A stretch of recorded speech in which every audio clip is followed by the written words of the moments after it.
You asked me to flag any offers involving Stark Industries holdings on auction. There's a new startup based out of Nevada called MythSign, who have made a rather large offer on several of the lots. We've done our due diligence. MythSign looks legit. I don't see any reason why we should refuse their offer. Except for their interest in lot ST-7981, which you had listed as a potential target of Mr. Stark. It contains the contents of his personal office acquired in the merger.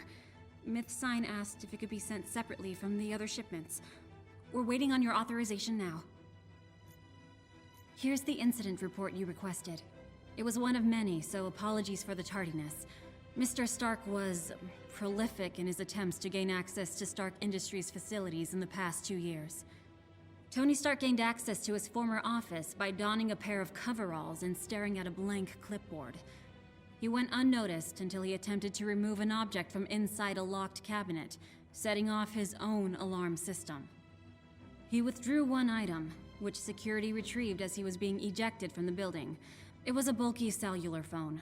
It's still currently part of lot ST-7981, although listed as inoperative. Please let us know if you need anything else. In the last hours of the competition to unlock the target phone and win the prize, 15-year-old wunderkind Tony Stark's plan finally fell into place. While his fellow competitors were ultimately stymied by the biometric locks on the target phone's memory, Tony spent the first 20 hours of the competition building a new, blank phone from spare parts, much to the confusion of onlookers. But with the clock ticking, young Stark's plan became clear. He was able to duplicate the contents of the target phone onto his new device, bypassing the biometric locks entirely and gaining access to all the data contained. Using his handmade phone, the solder still warm, Stark was able to access the final clues, complete the puzzle, and claim victory over his classmates. A thrilling end to a white-knuckle event, and another feather in the cap of MIT's latest boy genius, son of Stark Industries CEO, Howard Stark. Good catch. It's Stark. MythSign.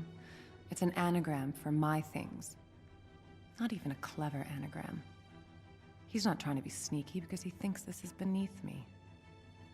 Let the deal go through, but send the wrong shipment in place of ST-7981.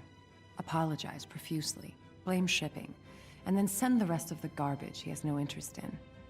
When he asks about the missing lot, tell him it's adorable to see him so sentimental, and Monica will be sure to keep it close by. Then have legal file any and all lawsuits and complaints against MythSign LLC. Take the lawyers off their chains and let them smell blood. Ma'am, I know you're waiting on the formal incident report, but I think you'd like to hear it from me first. At 03:18, on Tuesday morning, once we'd told Mr. Stark that you'd keep the phone, there was a failed attempt to breach the vault by a drone. At that point, we arranged to transfer the phone to your private archives. It appears that was likely the intent of the attack all along. Once the phone was out of the shielded vault, it booted back up and made contact with an unknown network. Once it did connect, it must have received a self-destruct signal and rapidly entered thermal runaway. It was destroyed. Looks like he didn't really want the phone. He just didn't want you to have it. I'm afraid no good news. MythSign entered Chapter 7 bankruptcy and is being liquidated. There is no individual to pursue for damages. I think at best, we may retrieve those few Stark Industry lots we already sent. The MythSign bankruptcy press release has an encoded message at the end. We've had the crypto boys make sense of it, presented without further commentary. Monica, hope my gloating finds you in good health.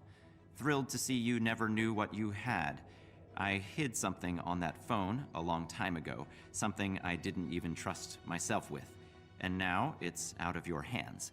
I'm not short-sighted enough to call this a victory, but I do plan on taking a lap. See you next time. Kisses. Tony.